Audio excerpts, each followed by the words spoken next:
إن الحمد لله نحمده ونستعينه ونستغفره من يهده الله فلا مضل له ومن يضلل فلا هادي له وأشهد أن لا إله إلا الله وحده لا شريك له وأشهد أن سيدنا ونبينا وحبيبنا وشفيعنا وقرة أعيننا محمدا عبده ورسوله صلى الله تبارك وتعالى عليه وعلى آله وأصحابه وأزواجه وذريته وبارك وسلم تسليما كثيرا. أما بعد فأعوذ بالله من الشيطان الرجيم. بسم الله الرحمن الرحيم.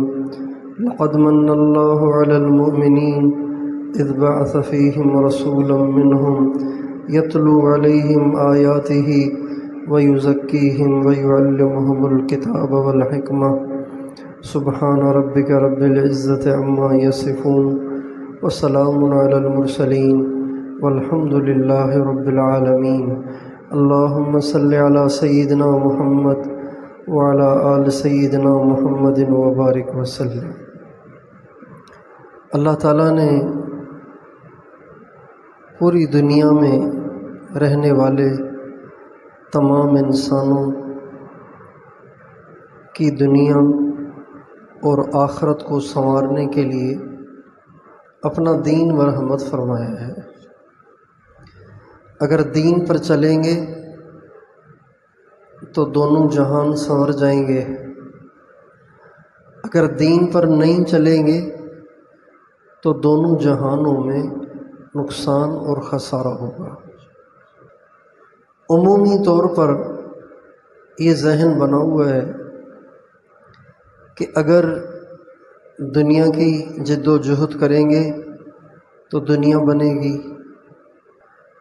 اللہ اللہ کریں گے تو جنت بنے گی.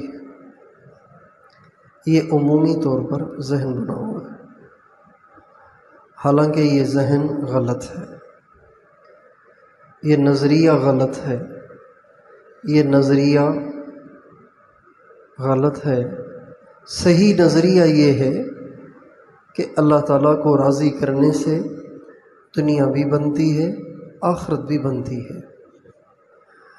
اور اس میں تھوڑی وضاحت ہے کہ اللہ تعالیٰ کو راضی کرنے کے لیے کیا صرف نماز ہی ہے؟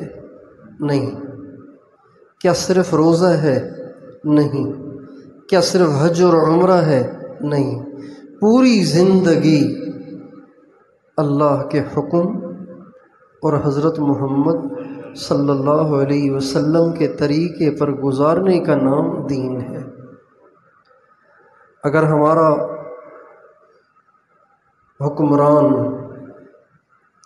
حکمرانی اللہ کے حکم کے مطابق کر رہا ہے تو جنت بنا رہا ہے. اگر ہمارا ملازم دین کے مطابق اللہ کے حکم کے مطابق ملازمت کر رہا ہے تو جنت بنا رہا ہے. اگر ہمارا ٹیچر اللہ تعالیٰ کے حکم کے مطابق پڑھا رہا ہے جنت بنا رہا ہے. اگر ہمارا مزدور اللہ کے حکم کے مطابق مزدوری کر رہا ہے جنت بنا رہا ہے. اگر ہمارا بیمار بستر پہ پڑے پڑے وہ کر رہا ہے جو اللہ چاہتے ہیں تو وہ لیٹے لیٹے جنت بنا رہا ہے. اگر ہمارا مسافر دوران سفر اللہ تعالیٰ کا حکم پورا کر رہا ہے تو اس کا سفر بھی چل رہا ہے، جنت بھی بن رہی ہے. اگر ہمارا دکاندار اللہ کے حکم کے مطابق دکان چلا رہا ہے تو دکان کی دکان بھی چل رہی ہے، اللہ بھی راضی ہو رہا ہے، جنت بھی بن رہی ہے. پوری زندگی میں دین کا ہونا ضروری ہے، اس سے دنیا بھی بنتی ہے، آخرت بھی بنتی ہے. اور دین آتا کیسے ہے؟ ایسا کون سا منتر ہے کہ جس منتر کے پڑھنے سے شروع کرو اور لوگ دیندار بن جائیں؟ کیسے ہوگا یہ؟ جب یہ بات ثابت ہو گئی کہ کامیابی دین میں ہے تو چلے یہاں تک تو ٹھیک ہے، لیکن دین پہ چلائے کون؟ دین آئے کیسے؟ تو زندگیوں میں دین لانے کے لیے اللہ تعالیٰ نے نبیوں کو بھیجا، نبیوں نے آ کر محنت کی، کوشش کی، جد و جہد کی، اللہ سے مانگا۔ نبیوں کی محنت سے زندگیوں میں دین آتا ہے۔ اپنی مرضی سے کوئی کچھ کرے تو اس سے دین کا آنا یقینی نہیں ہے۔ ہو سکتا ہے کسی کو فائدہ ہو جائے، کسی نے یوٹیوب چینل بنایا اور اس پہ بیٹھ کر اپنی ٹیبل پہ کیمرہ رکھ کر درس قرآن دے رہا ہے، تو بظاہر وہ دین کی خدمت کر رہا ہے، لیکن اس پر انسانوں کی ہدایت کا وعدہ نہیں ہے۔ ہو سکتا ہے کسی کو فائدہ ہو جائے۔ دین آئے گا اس محنت سے جس محنت کو لے کر انبیاء آئے۔ دین اس سے آئے گا، اپنی مرضی سے نہیں آئے گا۔ اور نبیوں کی محنت میں 3 چیزیں ہیں۔ یہاں بھی غلط فہمی ہے کہ کوئی کسی چیز کو نبی کی محنت سمجھتا ہے، کوئی کسی چیز کو نبی کی محنت سمجھتا ہے، کوئی کسی چیز کو نبی کی محنت سمجھتا ہے، جبکہ نبی کی محنت 3 چیزوں کا مجموعہ ہے۔ جب یہ 3 چیزیں مکس ہو جاتی ہیں، مل جاتی ہیں، تو یہ نبی کی محنت بنتی ہے، اور یہ وہ طاقت ہے جس کے سامنے دنیا کی کوئی بے دینی نہیں ٹھہر سکتی۔ کسی بھی زمانے میں چاہے کتنی گمراہی ہو، کتنی جہالت ہو، کتنی بے دینی ہو، کتنے لوگ اللہ سے دور ہوں، کتنا شرک اور بدعات ہوں، کتنے جرائم ہوں، آپ یہ 3 کام کریں، انقلاب آ جائے گا۔ کیا آ جائے گا؟ انقلاب آ جائے گا۔ 3 اللہ تعالیٰ نے قرآن مجید میں ایک دفعہ نہیں کئی دفعہ اس بات کو دہرایا ہے کہ نبی انسانوں کو سدھارنے کے لیے کرتا کیا ہے؟ 3 کام کرتا ہے۔ چنانچہ اللہ تعالیٰ امت مسلمہ پر اپنا احسان جتلاتے ہوئے فرماتے ہیں لَقَدْ مَنَّ اللَّهُ عَلَى الْمُؤْمِنِينَ، مومنوں تم پہ اللہ کا احسان ہے، شکر کرو۔ کس بات پہ؟ آپ نے آنکھیں دی، زبان دی، ہاتھ دیے، پاؤں دیے، اس پر نہیں، اس پر نہیں۔ جس لہجے میں اللہ تعالیٰ نے اپنا احسان یہاں جتلایا ہے نا، اس لہجے میں اللہ تعالیٰ نے کسی اور نعمت کو بتا کے نہیں احسان اپنا نہیں جتلایا۔ قرآن پاک کے اندر سینکڑوں جگہ اللہ تعالیٰ نے اپنے احسان گنوائے ہیں۔ زمین کو بچھایا، آسمان کو اٹھایا، آنکھیں دیں، زبان دی، کان دیے، ہاتھ پاؤں دیے، تمہارے لیے پانی کو برسایا، تمہارے لیے غلوں کو اگایا، تمہارے لیے پھلوں میں رس بھرا، تمہارے لیے گندم، تمہارے لیے چاول، تمہارے لیے پھل اور فروٹ، تمہارے لیے ایک دوسرے میں محبتیں ڈال دیں، تمہارے لیے ایک دوسرے کو مسخر کر دیا، کسی کے ذمے کوئی کام، کسی کے ذمے کوئی کام لگا دیا، تم سب کے کام بن رہے ہیں۔ تمہارے لیے جانور مسخر کر دیے، ان پہ سواریاں بھی کرتے ہو، ان کو ذبح کر کے گوشت بھی کھاتے ہو۔ 20 سینکڑوں جگہ اللہ تعالیٰ نے اپنے احسانات گنوائے ہیں، لیکن وہ لہجہ اور ہے۔ یہاں اللہ تعالیٰ نے جس لہجے میں مسلمانوں پر اپنا احسان جتلایا ہے وہ لہجہ ہی اور ہے۔ اللہ تعالیٰ فرماتے ہیں لَقَدْ مَنَّ اللَّهُ عَلَى الْمُؤْمِنِينَ، ایمان والو شکر کرو، میرا تم پہ احسان ہے۔ کیا؟ اذ بعث فیہم رسولا منہم یتلو علیہم آیاتہ ویزکیہم وَيُعَلِّمُهُمُ الْكِتَابَ وَالْحِكْمَةَ، ایمان والو میرا تم پہ بڑا احسان ہے، شکر کرو کہ میں نے تم میں ایک رسول بھیجا۔ وہ نہ آتا تو تم تو جانور ہوتے. اسی نے تو سمجھایا، اسی نے تو سب کچھ سکھایا، اسی نے تو انسان بنایا. انہوں نے آ کے کیا کیا؟ اللہ تعالیٰ فرماتے ہیں انہوں نے 3 کام کیے جب جا کے امت تیار ہوئی. کیا؟ یتلو علیہم آیاتہ، وہ قرآن کی آیتیں سنا سنا کے تمہیں میری دعوت دیتے ہیں. قرآن کی آیتیں سنا کے دعوت دیتے ہیں، تبلیغ کرتے ہیں. ایک کام یہ نبی کا کام. یتلو علیہم آیاتہ، میری آیتیں سنا سنا کے تمہیں دعوت دیتے ہیں، تمہیں تبلیغ کرتے ہیں. اور کیا کرتے ہیں؟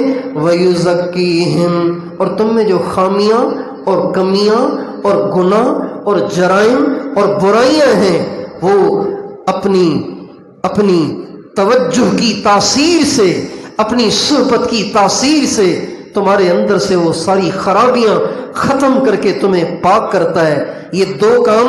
تیسرا وَيُعَلِّمُهُمُ الْكِتَابَ وَالْحِكْمَةَ، وہ تمہیں قرآن کی بھی تعلیم دیتا ہے، سنت کی بھی تعلیم دیتا ہے.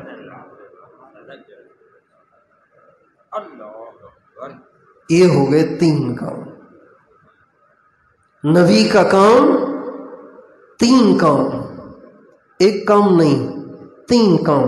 یہ تینوں نبی کے کام ہیں. تبلیغ کرنا، دعوت دینا اور تزکیہ کرنا، اصلاح کرنا، باطن کی صفائی کا علاج بتانا، اپنی صحبت میں رکھ کر ان کے دلوں کو منور کرنا. دوسرا کام. اور تیسرا کام اللہ کے کلام اور سنت کی تعلیم دینا. یہ 3 کام نبی کے ہیں. یہ 3 کام اس زمانے میں ہوئے. اس زمانے میں ایک عظیم الشان مجمع تیار ہوا. حضرت مولانا محمد یوسف صاحب رحمۃ اللہ علیہ فرماتے تھے یہ 3 کام جس زمانے میں بھی زندہ ہوں گے اس زمانے میں پورا دین زندہ ہوگا. یہ 3 زندہ نہیں ہوں گے پورا دین زندہ نہیں ہوگا. اگر ساری دنیا صرف تبلیغ کرے تو 2 نقصان ہوں گے. تزکیہ نہیں ہوگا، لوگ گناہ بھی کرتے رہیں گے، تبلیغ بھی کرتے رہیں گے. تیسرا کام علم مٹ جائے گا، لوگ جاہل ہو جائیں گے. پتہ ہی نہیں قرآن میں کیا ہے، پتہ ہی نہیں حدیث میں کیا ہے، پتہ نہیں اللہ کیا کہتے ہیں، پتہ نہیں اللہ کے نبی کیا کہتے ہیں. مٹ جائے گا، ختم ہو جائے گا. اگر سارے لوگ علم سیکھنے لگ جائیں اس کا بھی نقصان ہوگا. صرف علم سیکھنے لگ جائیں، اسی پہ اکتفا کر لیں تو جو بے طلب ہیں، جن میں طلب نہیں ہے، ان کو دین کی طرف کون لائے گا؟ بس چھوٹا سا طبقہ ہی ہوگا جو علم پڑھتا رہے گا پڑھتا رہے گا پڑھتا رہے گا، اور جو باہر ہیں وہ باہر رہیں گے، جو اندر ہیں وہ اندر رہیں گے. اور دوسرا کام کیا ہوگا؟ علم بھی پڑھتے رہیں گے، گناہ بھی کرتے رہیں گے، اس لیے کہ تزکیہ نہیں ہے، تعلیم ہے. اگر صرف تزکیہ ہوگا، سارے مسلمان کسی ایک بزرگ سے بیعت ہو کر خانقاہوں میں جا کے ڈیرے ڈال لیں گے، صرف تزکیہ صرف تزکیہ صرف تصوف اگر ہوگا تو اس کا کیا نقصان ہوگا؟ جو بے طلب ہیں وہ بے طلب رہیں گے، دین سے باہر رہیں گے. یہ چھوٹا سا طبقہ جن میں کچھ طلب ہے اللہ والوں کی صحبت میں بیٹھے رہیں گے.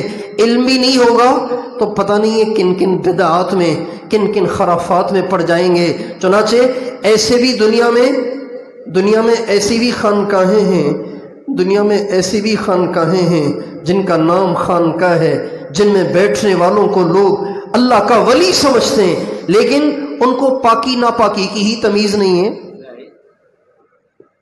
جائز ناجائزی کی تمیز نہیں ہے، علم نہیں ہے، بس وہ باطن ہی کی صفائی کر رہے ہیں.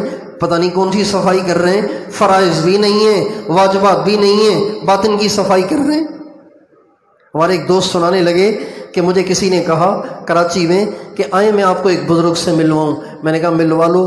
اس کے پاس چلے گئے، کہا تھوڑی دیر بیٹھے، اذان ہو گئی، نماز کا وقت ہو گیا، ہم نماز کے لیے اٹھنے لگے. تو میں نے اپنے ساتھی سے پوچھا کہ یہ آپ جس بزرگ سے ملوانے آئے ان سے آپ یہ نماز کے لیے نہیں جا رہے؟ ہم نماز کے لیے چل رہے ہیں، یہ یہیں بیٹھے ہوئے ہیں. کہا نہیں، یہ یہاں نماز نہیں پڑھتے، یہ مدینے میں پڑھتے ہیں. جب علم نہیں ہوگا تو نرا تزکیہ یہاں پہنچائے گا، تزکیہ نہیں ہوگا تو وہ دونوں شعبے بے جان ہو جائیں گے۔ تبلیغ کی اخلاص نہ ہوا تو کس کام کی؟ علم پڑھا اخلاص نہ ہوا کس کام کا؟ اگر تبلیغ کی دنیا کی محبت کو دل میں لے کر تو کس کام کی؟ علم حاصل کیا، عالم بن گئے، علامہ بن گئے، خطیب بن گئے، مناظر بن گئے، لیکن دل میں دنیا کی محبت لیے بیٹھا ہے کس کام کا؟ ہمارے نبی کا ارشاد ہے جو علم سیکھے اس لیے کہ لوگوں سے بحث مباحثہ کرے اور لوگوں کو نیچا دکھائے، اپنا آپ اونچا دکھائے، ہمارے نبی کا ارشاد ہے اللہ تعالیٰ کے ہاں نہ اس کا فرض قبول ہے نہ اس کی نفل عبادت قبول ہے۔ اس لیے نبی کا کام ایک نہیں تین ہے، یہ تینوں ہوں گے تو پورا دین آئے گا، یہ تینوں نہیں ہوں گے تو دین نہیں آئے گا، آئے گا تو ایک حصہ آئے گا پورا نہیں آئے گا، کچھ آئے گا کچھ نہیں آئے گا۔ یہ بات تفصیل سے اس لیے عرض کر رہا ہوں کہ بہت سے لوگ پوچھتے ہیں یہ کیا پیری مریدی کا چکر ہے، سمجھ نہیں آتا یہ کیا مسئلہ ہے؟ تبلیغ کا اتنا عظیم الشان کام وہ کافی نہیں ہے؟ اتنے سارے مدرسے بنے ہوئے ہیں اور اتنے سارے مفتیان کرام فتوے دے رہے ہیں، اتنے سارے علماء اتنی بڑی محنتیں کر رہے ہیں، کیا یہ کافی نہیں ہے؟ اس لیے اس بات کی وضاحت کر رہا ہوں کہ وہ بھی ضروری مگر یہ بھی ضروری ہے، کسی کے بغیر چارہ نہیں ہے۔ یہ وہ اعمال ہیں جس کے بغیر پورا دین زندہ ہو ہی نہیں سکتا۔ حضور اکرم صلی اللہ علیہ وسلم کے زمانے میں یہ تین کام تھے، ایک طرف دعوت چل رہی تھی، ایک طرف علم سیکھا جا رہا تھا، اور ایک طرف حضور اکرم صلی اللہ علیہ وسلم کی ذات گرامی سے نکلنے والے انوارات تجلیات حضرات صحابہ کرام کے قلوب کو منور کر رہے تھے۔ اب اندازہ لگائیں وہ کیا منظر ہوگا جب سرکار دو عالم وجہ کائنات خاتم النبیین ممبر پہ جلوہ افروز ہوتے ہوں گے، صحابہ جیسے سچے طالب سامنے سر جھکا کے بیٹھتے ہوں گے، کیا عجب نورانی منظر بنتا ہوگا اور کتنا دل منور بنتا ہوگا۔ آج ہم کسی کامل ولی، کسی واقعی اللہ والے کو دیکھتے ہیں تو دیکھ کے ہی ایمان تازہ ہوتا ہے، تو نبی کریم صلی اللہ علیہ وسلم کے چہرے انور پہ نظر پڑنے کے بعد ایمان کہاں تک پہنچتا ہوگا۔ حضرت اویس قرنی رحمت اللہ علیہ بڑے عبادت گزار ہیں، عاشق رسول بھی انتہا کے ہیں اور عبادت گزار بھی انتہا کے ہیں۔ عبادت گزار ایسے تھے کہ کبھی فرماتے آج تو رکوع کرنے کو دل کر رہا ہے، چنانچہ ساری رات رکوع میں گزار دیتے۔ کبھی فرماتے آج تو قیام کو دل کر رہا ہے، ساری رات قیام میں۔ کبھی فرماتے آج تو سجدے کو دل کر رہا ہے، ساری رات سجدے میں گزار دیتے تھے۔ یہ ان کی زندگی بھر کا معمول تھا، اتنے عبادت گزار۔ اور ہمارے نبی کے زمانے میں موجود تھے، ہمارے نبی کا زمانہ انہوں نے پایا۔ یہ ان کی ماں بوڑھی تھیں، بیمار تھیں، یہ ان کی خدمت کرتے تھے، تو امی سے کہا امی اللہ کے نبی کی اگر اجازت ہو تو زیارت کر کے آ جاؤں۔ وہ آئے تو صحیح لیکن حضور سفر میں تھے۔ ماں نے کہا تھا جاؤ ملو، ملے تب بھی واپس آ جاؤ، نہ ملے تب بھی واپس آ جاؤ۔ یہ فوراً بھاگے بھاگے واپس آ گئے۔ اللہ کے نبی کا دیدار نہ ہو سکا، اللہ کے نبی کا دیدار نہ ہو سکا۔ علماء، محدثین، مفسرین سب کے سب فرماتے ساری دنیا کے لوگ اویس قرنی بن جائیں، میرے نبی کے ایک صحابی کے برابر نہیں ہو سکتے۔ اس لیے کہ جس نے سرکار کے چہرے انور کو دیکھا اس کا تزکیہ اس درجے کا ہو جاتا تھا کہ جس درجے کا تزکیہ بعد والے ساری رات عبادت کر کے بھی نہیں کر سکتے۔ تو ہمارے نبی کے زمانے میں تینوں کام تھے، دعوت بھی تھی، علم بھی تھا، تزکیہ بھی تھا، لیکن تزکیے کے لیے مستقل صحابہ کو اوراد نہیں بتائے جاتے تھے، ذکر نہیں بتائے جاتے تھے، ضربیں نہیں بتائی جاتی تھیں، مراقبے نہیں بتائے جاتے تھے، اس لیے کہ سرکار کی ایک نظر ہی کافی تھی۔ جیسے علم کے لیے مدارس نہیں تھے، علم کے لیے مدارس نہیں تھے، جس نے اللہ کے نبی کی مبارک زبان سے جو سنا اس کو یاد کر لیا، یہ علم ہو گیا، یہ علم ہے۔ انہوں نے یہ سنا، انہوں نے وہ سنا، انہوں نے وہ سنا، انہوں نے وہ سنا، بعد والوں نے سب اکٹھا کر لیا۔ اللہ کے نبی کے زمانے میں نہ مدارس تھے، نہ خانقاہیں تھیں، نہ ہی کوئی مستقل تبلیغی سسٹم تھا۔ جہاں کہیں کا موقع ہوا وہاں کے لیے جماعت بن گئی، جہاں کہیں کا موقع ہوا وہیں کے لیے جماعت بن گئی۔ کوئی ان کا وقت مخصوص نہیں ہوتا تھا کہ بھئی 40 دن ہی لگانے ہیں، 39 دن لگائے واپس آ گئے تو چلہ ٹوٹ جائے گا، یہ نہیں تھا۔ تبلیغ تھی لیکن اپنے انداز سے تھی، تعلیم تھی اپنے انداز سے تھی، تزکیہ تھا اپنے انداز سے تھا۔ لیکن جب حضور اکرم صلی اللہ علیہ وسلم دنیا سے رخصت ہو گئے، حضرت انس رضی اللہ تعالیٰ عنہ فرماتے ہیں میں اللہ کے نبی کی تدفین میں شامل تھا، جب ہم اللہ کے نبی کی مبارک تربت پر مٹی ڈال رہے تھے تو مٹی ڈالتے ہوئے ہی ہمارے دلوں کی کیفیت تبدیل ہو گئی تھی، ایسے جیسے سورج تھا جو غروب ہو گیا، ایسے جیسے وہ روشنی پہلے تو براہ راست پڑ رہی تھی اب جیسے اوجھل ہو گئی۔ حضرت انس فرماتے ہیں آپ کی تدفین سے فارغ ہوتے ہی ہماری کیفیت بدل گئی تھی، ہمارے دل کا وہ حال نہیں رہا تھا۔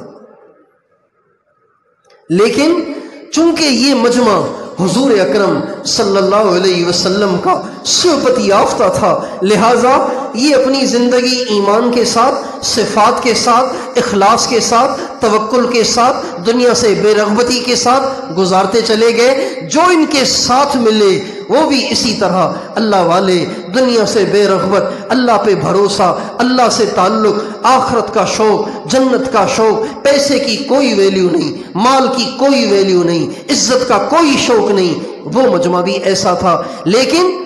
لیکن جب تابعین کا دور آیا تو کچھ تنزل آنا شروع ہوا، اور وہ کیفیات جو حضرات صحابہ کرام کو براہ راست نبی کریم صلی اللہ علیہ وسلم سے ملی تھیں، وہ کیفیات دھیمی پڑنا شروع ہو گئی۔ تو اس زمانے کے جو اہل اللہ تھے، جن کی اللہ تک رسائی تھی، جن کی اللہ تک پہنچ تھی، جو اللہ کے کامل ولی تھے، جو اللہ کے محرب بندے تھے، وہ اس کے لیے فکر مند ہوئے، پریشان ہوئے کہ یا اللہ تیرے نبی تو دنیا سے چلے گئے، تیرے نبی کے مبارک سینے سے انوارات نکل کر انسانوں کے دلوں کو جگمگا دیا کرتے تھے، یا اللہ اب ہم کہاں سے لائیں، اب کوئی راستہ دکھا ہمیں۔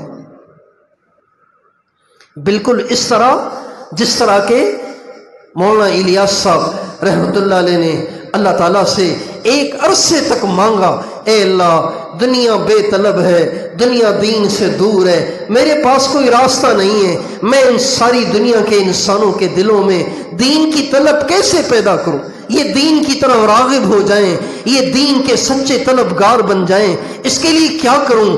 اللہ پاک سے رو رو کے مانگتے رہے، ایک عرصے تک مانگا، اللہ تعالیٰ نے ان پہ تبلیغ کی ترتیب کو کھولا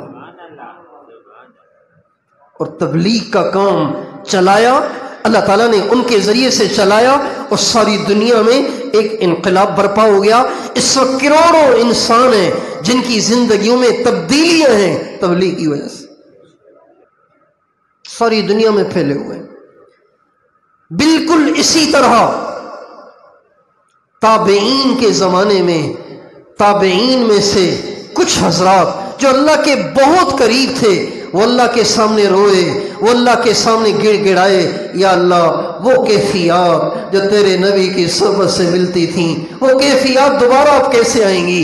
حضور کو واپس لانا تو ہمارے بس میں نہیں رہا، اے میرے رب ہمارے لیے کوئی ایسا راستہ تجویز فرما، کوئی ایسی صورت پیدا فرما کہ جس سے ہم ان کیفیات کو دوبارہ حاصل کر سکیں۔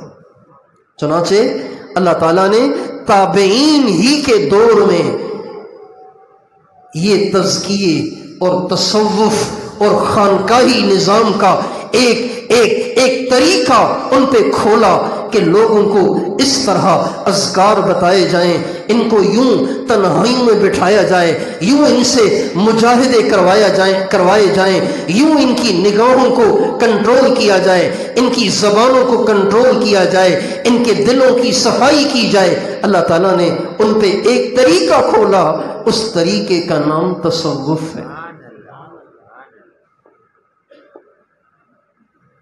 یہ کوئی الگ چیز نہیں ہے، یہ نبی کا کام ہے۔ جیسے نبی کا کام دعوت دینا، اب آپ دعوت دیں، لیکن جو ترتیب دعوت دینے کی اس وقت چل رہی ہے اس ترتیب سے دیں گے تو زیادہ فائدہ ہے، اس کے بغیر بھی دیں گے تو دعوت ہے۔ نبی کے زمانے میں علم پڑھانے کا سسٹم تھا، لیکن مدارس کی شکل میں نہیں تھا۔ مدارس کی شکل میں پڑھیں گے تو زیادہ فائدہ ہوگا، اس لیے کہ ایک نظام ہے، نظام میں چلنا آسان ہے، الگ سے چلنا مشکل ہے۔ اسی طرح نبی پاک علیہ السلام کے زمانے میں تزکیے کا سسٹم تھا، لیکن یہ نظام نہیں تھا۔ یہ نظام تو بعد میں تابعین کے زمانے میں بنایا گیا، جب حضور اکرم صلی اللہ علیہ وسلم کی صحبت سے جو کیفیات حاصل کی گئی تھیں وہ دھیمی پڑنا شروع ہوئی، تو اللہ تعالیٰ نے یہ طریقہ اس زمانے کے اہل اللہ پہ کھولا، جن میں سر فہرست حضرت امام حسن بصری رحمۃ اللہ علیہ ہیں، جنہوں نے ام المومنین حضرت ام سلمہ رضی اللہ تعالی عنہا کا دودھ پیا ہے، اور وہ بیعت ہوئے حضرت علی المرتضیٰ سے۔ حضرت علی المرتضیٰ جو امام الاولیاء ہیں، امام المتقین ہیں، امام الاولیاء ہیں، ولایت کے امام ہیں، ولایت کے بادشاہ ہیں، انہوں نے ان کو ذکر تلقین کیا۔ امام حسن بصری کو ذکر تلقین کس نے کیا، سب بتائیں۔ تو یہ چیز بے اصل نہیں ہے کہ اس کی کوئی اصل ہی نہیں ہے، پتہ نہیں کہاں سے نئی چیز آ گئی۔ نئی چیز نہیں ہے، یہ اکابر سے آئی ہوئی چیز ہے، یہ تابعین سے چلی ہوئی چیز ہے، یہ اللہ کے نبی کے مبارک سینے سے نکلا ہوا نور ہے جو بانٹا جا رہا ہے، اور یہ سینے سے سینے میں منتقل ہوتا ہے، سینے سے سینے میں منتقل ہوتا ہے۔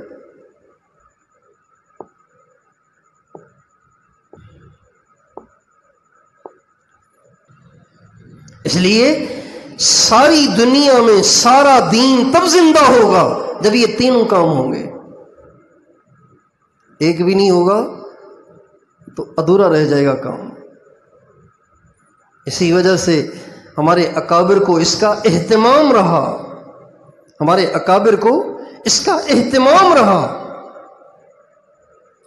ہمارے اکابر کو اس کا اہتمام رہا کہ خانقاہی نظام سے اٹیچ ہوا جائے، خانقاہی نظام سے جڑا جائے۔ ہمارے اکابر کو اس کا اہتمام رہا۔ مولانا محمد قاسم صاحب اور مولانا رشید احمد گنگوہی یہ اپنے زمانے کے علم کے امام ہیں، ایسے زبردست عالم ہیں، ایسے زبردست عالم ہیں کہ ان کے علم کو دیکھ کر قرون اولا کی یاد تازہ ہو جاتی ہے۔ ایسے لگتا ہے کہ کوئی امام غزالی ہے یا امام رازی ہے یا پتہ نہیں پرانے زمانے کے امام بخاری ہیں یا امام مسلم ہیں یا امام ابو حنیفہ ہیں یا امام شافعی، امام احمد بن حنبل، امام مالک ہیں۔ اتنے بڑے درجے کے لوگ تھے یہ، لیکن جب علم میں کمال پیدا کر لیا تو سیدھے یہ دونوں گئے اس شخص کے پاس جو پورے عالم بھی نہیں تھے، اور ان سے کہنے لگے حضرت علم تو پڑھ لیا لیکن اندر کو تو آپ ہی سنواریں گے۔ چنانچہ اس شخص کے ہاتھ پر بیعت ہوئے جن کا نام الحاج امداد اللہ مہاجر مکی رحمت اللہ علیہ، جن کو حاجی امداد اللہ صاحب مہاجر مکی رحمۃ اللہ علیہ کہا جاتا ہے، اور ان کی قبر مبارک حضرت اماں خدیجہ کے قدموں میں ہے۔ حضرت حاجی امداد اللہ صاحب پورے عالم بھی نہیں ہیں، اتنے بڑے عالم جا کے ان کے پاس بیٹھ گئے۔ حضرت مولانا الیاس صاحب رحمۃ اللہ علیہ اپنے بچپن ہی میں بیعت ہو گئے۔ کن سے؟ امام ربانی مولانا رشید احمد گنگوہی سے بیعت ہوئی۔ جب ان کی عمر 20 سال کی ہوئی، مولانا الیاس صاحب کی عمر جب 20 سال کی ہوئی تو مولانا رشید احمد گنگوہی کا انتقال ہو گیا۔ فرماتے ہیں زندگی میں سب سے بڑا صدمہ جو مجھے پہنچا ہے وہ میرے شیخ کا انتقال ہے، اس سے بڑا صدمہ کوئی نہیں ہوا مجھے۔ سب سے بڑا صدمہ حضرت گنگوہی کا انتقال ہے۔ کہتے ہیں مجھے اپنے شیخ سے اتنی محبت تھی، مولانا الیاس صاحب کہتے ہیں شیخ سے مجھے اتنی محبت تھی کہ رات کو میں سویا ہوا ہوتا، اچانک مجھے شیخ کی یاد آتی، میں نیند سے اٹھ کے بھاگ کے جاتا اور جلدی سے حضرت کا دروازہ کھول کے حضرت سوئے ہوئے ہوتے، ان کے چہرے انور کو دیکھتا تو دل کو سکون آ جاتا، پھر آ کے سو جاتا تھا، اور ایسا بے قرار ہوتا تھا کہ اگر میں بھاگ کے جا کر اپنے حضرت کی زیارت نہ کروں تو میری جان چلی جائے۔ جب ان کا انتقال ہوا تو ان کے انتقال کے بعد حضرت شیخ الہند مولانا محمود حسن رحمۃ اللہ علیہ کی خدمت میں حاضر ہوئے۔ یہ ان کے استاد بھی تھے، ان سے دور حدیث پڑھا تھا۔ ان سے عرض کیا حضرت گنگوئی تو چلے گئے، ابھی تو میں نامکمل ہوں، اب مجھے آپ بیعت فرما لیں۔ تو حضرت شیخ الہند رحمۃ اللہ علیہ فرمانے لگے مولوی الیاس صاحب آپ ایسے کریں، آپ مولانا خلیل احمد سہارنپوری کے پاس چلے جائیں، میں تو مسافر آدمی ہوں، کبھی کہیں کبھی کہیں، آپ مولانا خلیل احمد سہارنپوری کے پاس چلے جائیں۔ چنانچہ ان کے پاس گئے، ان سے بیعت ہوئے، سال ہا سال ان کے بتائے ہوئے اعمال کیے، اور اعمال بھی ایسے نہیں کرتے تھے 15 منٹ صبح 15 منٹ شام۔ حضرت شیخ الحدیث مولانا محمد زکریا صاحب رحمۃ اللہ علیہ اپنی آپ بیتی میں لکھتے ہیں میرے چچا جان مولانا الیاس صاحب پر ایک وہ زمانہ تھا کہ صبح سے لے کے رات تک مراقبہ، رات سے لے کے صبح تک مراقبہ، صرف بیچ میں نماز۔ عشق ہو جائے تو سب آسان ہے۔ سال ہا سال ان کی اس تربیت میں رہے، اور اس کے بعد انہی کے خلیفہ ہوئے۔ مولانا الیاس صاحب جب بیعت کرتے تھے نا، مولانا الیاس صاحب بیعت کرتے تھے تو پتہ ہے کیسے بیعت کرتے تھے؟ مولانا الیاس صاحب فرماتے تھے کہو بیعت کی میں نے مولانا خلیل احمد سہارنپوری صاحب سے الیاس کے ہاتھ پر، یوں بیعت کراتے تھے۔ کہو میں نے بیعت کی مولانا خلیل احمد سہارنپوری سے الیاس کے ہاتھ پر۔ یہ ایسی چیز نہیں ہے کہ جس کو ہم کہیں ایسے ہی فضول وقت ضائع کر رہے ہیں۔ ہمارے داعی اعظم اس زمانے کے، ویسے تو داعی اعظم ہمارے نبی ہیں، ہمارے زمانے کے داعی اعظم حضرت حاجی صاحب، وہ بیعت ہوئے حضرت شاہ عبد القادر رائے پوری رحمۃ اللہ علیہ سے۔ جب ان کا انتقال ہوا تو حضرت شیخ کے پاس حاضر ہوئے، حضرت میرے حضرت کا تو انتقال ہو گیا، اب آپ مجھے بیعت فرما دیں۔ تو حضرت حاجی صاحب حضرت شیخ مولانا زکریا صاحب فرمانے لگے، یہ میں نے خود سنا حاجی صاحب سے، فرمانے لگے کہ حضرت شیخ نے مجھے کہا عبد الوہاب بس اب تمہیں ضرورت نہیں ہے، تمہارا کام مکمل ہو چکا، اب تمہیں ضرورت نہیں ہے۔